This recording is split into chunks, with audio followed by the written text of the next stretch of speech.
Hey folks, welcome back to the final video on this series where we will, we have trained our model. Now we will try to run it and see what kind of output it produces and just wrap up this series.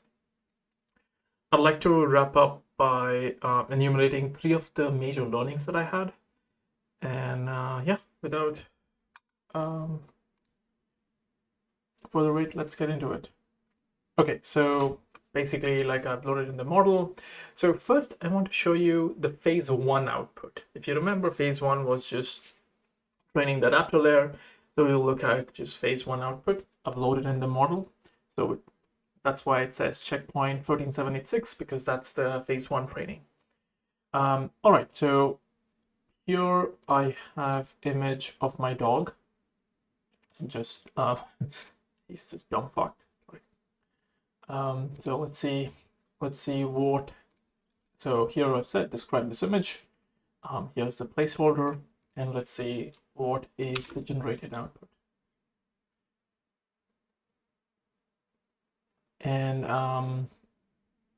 so here a dog in a black and white background with brown leathered something something.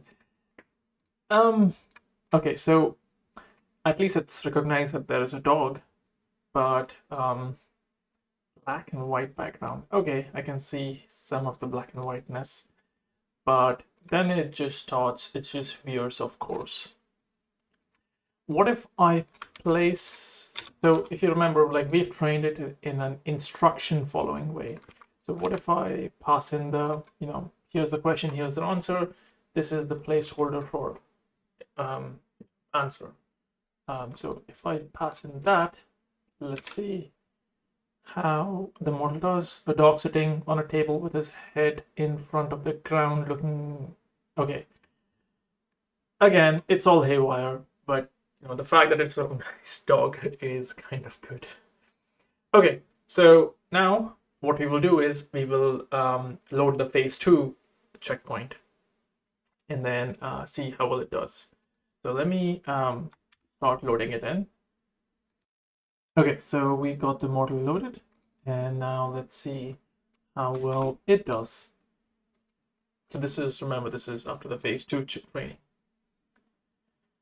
And on the side, I'm drinking Modelo, a generic beer, but didn't have anything else. I typically prefer IPAs, but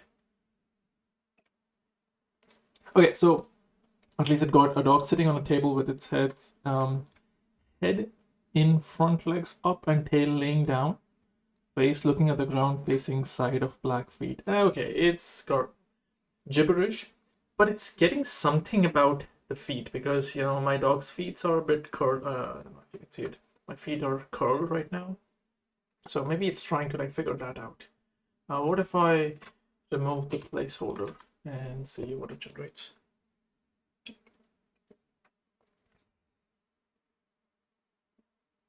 Okay, so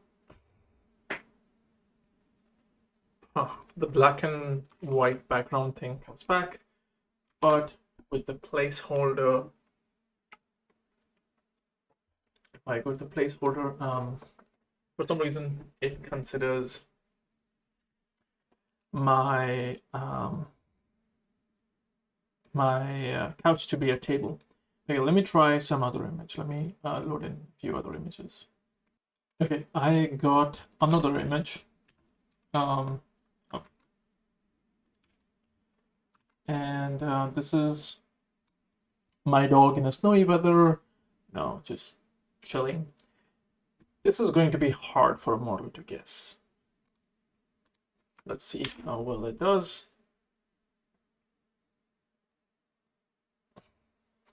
Okay, standing in the snowy on a field with his backpack up against the ice-covered mountain landscape.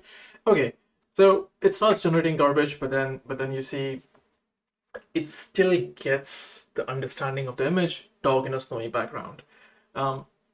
Well, this is the best we could do.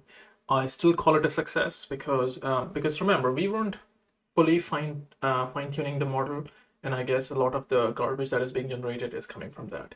And also in phase 2 we were using similar data as phase one, and the data modality of Coco is very different from the images that I'm showing here. So we could have improved the model by doing full-scale fine-tuning, like playing around with LoRa parameters as well, and also using some high-quality data. I think that's where we were lacking. But all in all, you know, I'll call this like okay. And also, you know, I don't want to spend more time on this. Like I'm sick of this. But you know, all right. So moving on, there are a couple of learnings that I had that I want to talk to you about. The main one is, so the first one is if we go to the model and how I inject the embeddings, the image embeddings. So when I do combine image and text, let's see if I can find it.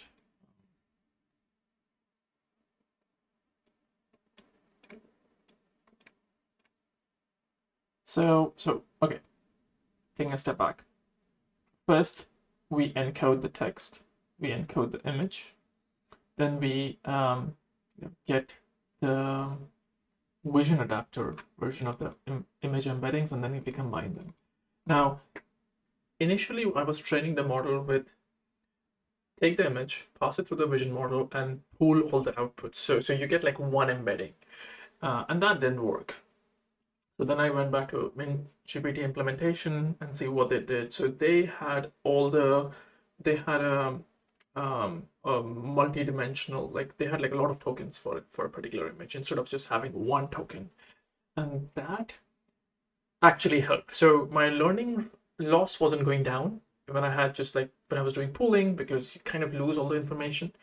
But once I started like putting all the embeddings, it started doing well. So one learning here is like the more granular information you have of an image, the better your model is going to do. So if we go to this function, combine text and image, where is it? Right here. So basically here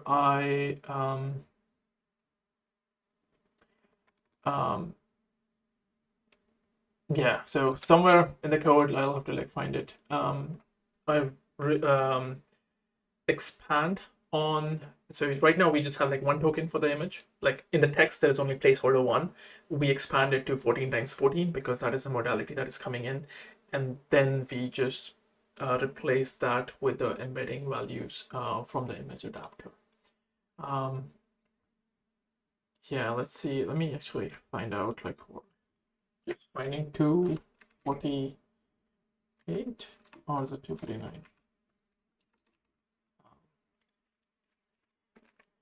Spends a few days. Oh yeah, so here. So we replace placeholder with 257 times the placeholder values, and that's why we that's where we inject the image. So that's one main thing. The other thing, which is interesting, this is not related to this particular model, but what I found was if I had an input, if I was training on a batch size, so when I wrote the model, what I would do is like pass in an input, compute loss, just to make sure like everything is working correctly before I even start training. So what I noticed is, let me just actually show you. So here I have an input, and I have like some random input and some random image, which is just once. And then I label is this because we're just training on text data. So label is just this, input image is this. Let me do a forward pass. So when I do a forward pass, my output is 5.5, right? Now, what if I replicate the data? So if I have the same data in a batch size of 2, right? So if I have batch size of 2, same images, so basically identical copies of the input, just 2 of them. you would expect the loss to be the same, right? Because the loss for each would be 5.5, and then you average them, that's 5.5. So let's do that. When I do that, you see it's slightly different, 5.6. If I do it, like, let's say if I do batch size 4, it will again be different. When 5.5, when it should be exact, so here it's 5.53, the original was 5.56, when it should have been exactly the same thing. Now, these numerical differences come from precision. So what is happening is, like, when we like do the forward pass, when the computation is being done, because it's on NVIDIA GPU, so you'll get different results if you run it on CPU or TPU or wherever. Internally, the matrix multiplication are being done by, so there are kernels, the CUDA-based kernels, which are optimized for fixed dimensions.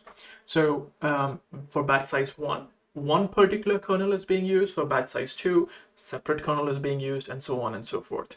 Now, in these kernels, so multiplication is what, like, you multiply a row and a column, and then there's an accumulation happening, but you can like split it into chunks, block and tile, where you could process different parts separately and then aggregate them. Now, because these operations, well, technically they are commutative theoretically, but in terms of precision, they might not be commutative because you might lose precision in one, and so on. So if you do A and then B versus B and then A, you might get some precision loss, and that's why you see the differences, because of these different kernels that are being used, which probably change the order of like multiplication or math basically inside. So that was interesting. Like, this is something that you will see, like, any kind of matrix optimization that you do on a GPU, you will see these kind of differences. And that's why people say, stick to a fixed batch size throughout your training, or even if you're changing the batch size, do it in a block fashion, like, one epoch with one batch size and then change the batch size. Like, don't do a variable thing. Yeah, that was one thing. And then also, what I hid from you guys in the generate function, I had a loss on repetition. I had a repetition penalty. I had to put this because the model started repeating things, which is, again, we didn't use high quality data. We didn't try fine tune the whole model, so we just had to. So I had to like put in the repetition penalty so that it doesn't start repeating things again and again. Yeah.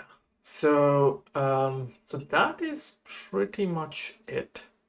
So this was fun. Like, I learned a lot of things about MLLMs. I should have done a good job on training the model, but then when it came to training, I already have some other projects going on, so I was just like, okay, I just want to be done with it.